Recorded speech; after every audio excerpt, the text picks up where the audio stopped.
Hello, and welcome to Madeleine at the Movies, the Golden Days film review segment, designed to make you feel a little more informed when it comes to choosing what to watch next. I'm Madeleine Swain. This is an unusual one today. I get to talk about not one, not two, but three Australian films, so that's cause for celebration in itself.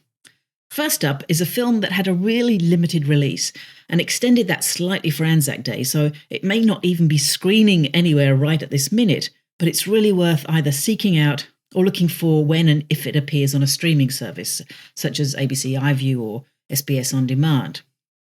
From a concept by Neil Piggott, who also co-wrote with Michael Cove, and directed by Serge Ou, who also edited along with Chris Bamford, the film is called Under a Bamboo Sky, and it's a documentary about Australian forces in Asia during World War II, and specifically those taken as prisoners of war after the fall of Singapore. It uses archival footage, photographs, and the oral testimonies of 63 former POWs to tell the story of life in Changi and then the forced labour camps and the utterly barbaric treatment of the men forced to work on the Thai-Burma Railway.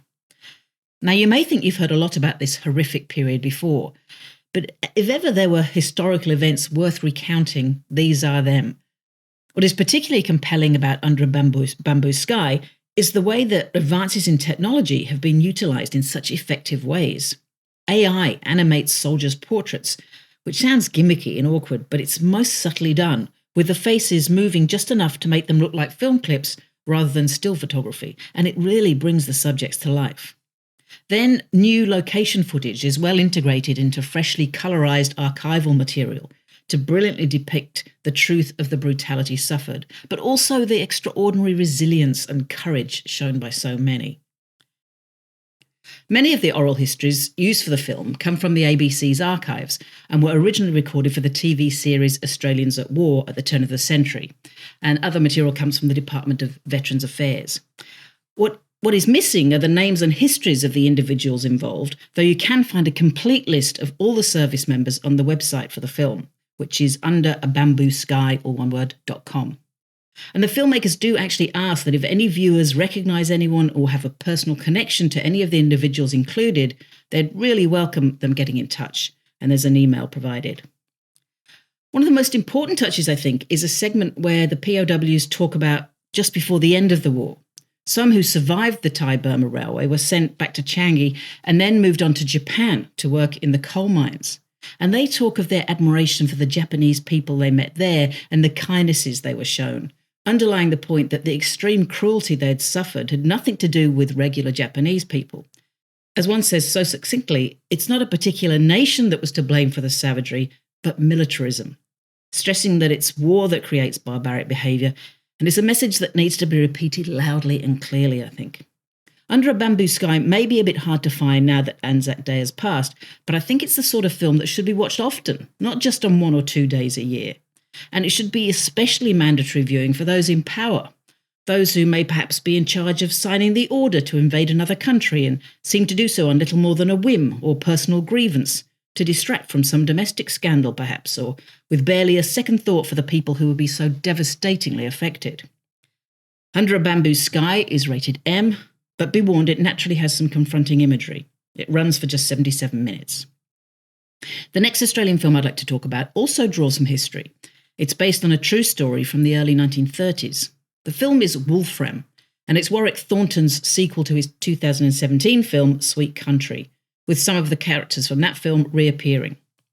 Thomas M. Wright, Natassia Gori-Ferber and Annie Finsterer all reprised their roles from the first film. Wolfram is also written by the same team, David Tranter and Stephen McGregor, and Thornton himself is, as usual, his own cinematographer, which means the film looks stunning, as well as wonderfully authentic. You'll be swatting at imagined flies long after you leave the cinema. The plot revolves around a mother, played by Deborah Mailman, who is searching for her 2 young children, kidnapped by a Wolfram miner before undergoing a string of other hardships and abuses. It's vivid, authentic, and evocative. Not all the performances are at quite the same level, however, and Mailman only really gets a chance to show her skills in the closing scenes. But Errol Shand is certainly effective as the main villain of the piece. Wolfram is certainly great to look at.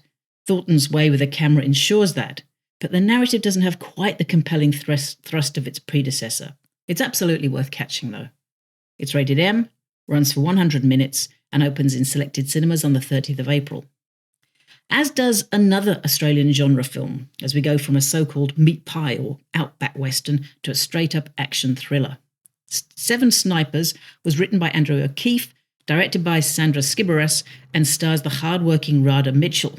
She's clocked up over 80 credits on the Internet Movie Database since her first role in the TV series Sugar and Spice in 1989.